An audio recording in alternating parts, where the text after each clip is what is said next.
Hi hello and welcome back to my channel சாய்காவின் kitchen.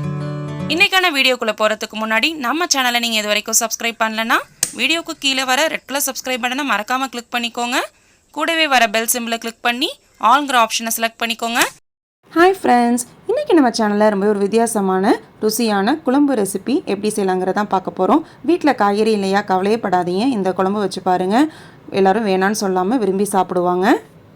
அது மட்டும் இல்லாமல் இந்த குழம்போட வாசனைக்கு பக்கத்து வீட்டுக்காரங்க கண்டிப்பாக இன்றைக்கி உங்கள் வீட்டில் நான்வெஜ் குழம்பான்னு கேட்பாங்க. அந்த அளவுக்கு வாசனை மூக்க துளைக்கும், டேஸ்ட் அருமையாக இருக்கும். இப்போ வாங்க இது எப்படி செய்யலாங்கிறத பார்க்கலாம்.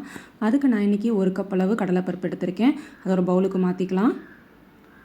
இப்போ 2-3 தடவை நல்லா வாஷ் பண்ணிவிட்டு கூடவே காரத்துக்கு 2 வரமிளகாய் சேர்த்து ஒரு 2 மணி நேரம் நல்லா ஊற வச்சு வச்சுருங்க.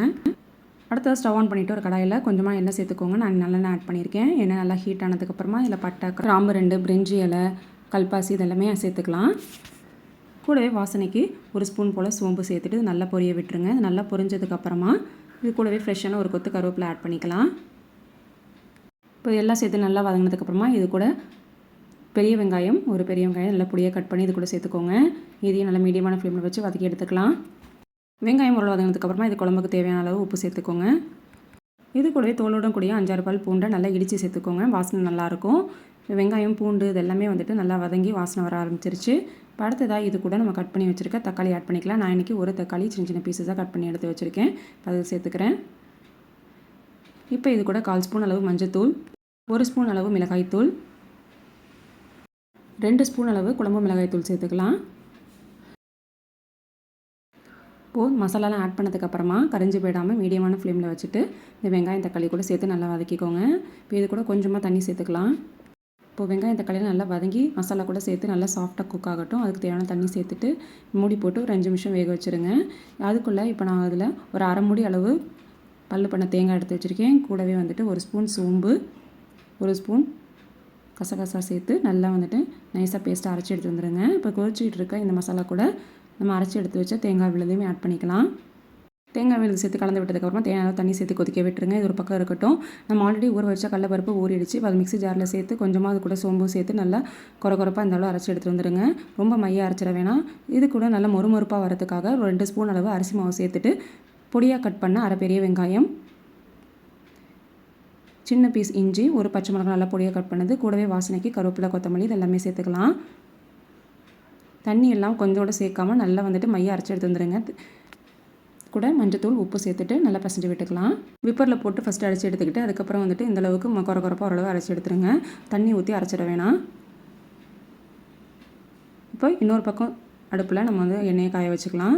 எண்ணெய் காய வச்சதுக்கப்புறமா இப்போ நம்ம ரெடி பண்ணி வச்சுருக்க இந்த மாவுலேருந்து கொஞ்சம் கொஞ்சமாக எடுத்து பக்கோடா மாரி போட்டு பொரிச்சு எடுத்துக்கலாம். ஃபஸ்ட்டு போடும்போது எண்ணெய் நல்லா சூடாக இருக்க மாதிரி பார்த்துக்கோங்க. போட்டதுக்கப்புறமா கொஞ்சம் மீடியமான ஃப்ளேமில் வச்சுக்கிட்டிங்கன்னா தான் உள்ளியும் நல்லா வெந்து மேலேயும் நல்லா கிறிஸ்பியாக இருக்கும். அரிசி மாவு சேர்த்துருக்கிறதுனால பயம் இல்லாமல் நம்ம திருப்பி போட்டு நல்லா கிறிஸ்பியாகவே கோல்டன் ப்ரௌன் கலருக்கு பொரிச்சு எடுத்துக்கலாம்.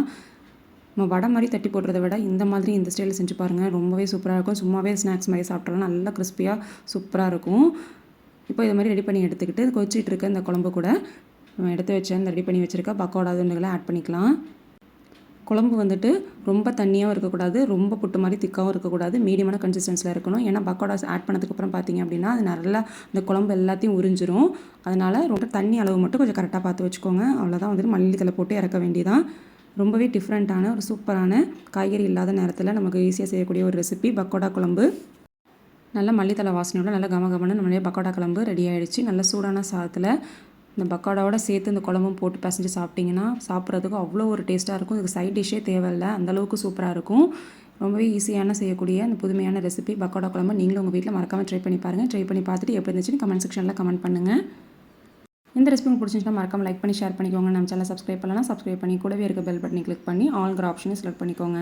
வேறு ஒரு இன்ட்ரெஸ்டிங்கான வீடியோவில் மீட் பண்ணுறேன். நம்ம சேனலில் இது வரைக்கும் நான் நிறைய குழம்பு recipes and side dish recipes வந்து அப்லோட் பண்ணியிருக்கேன்.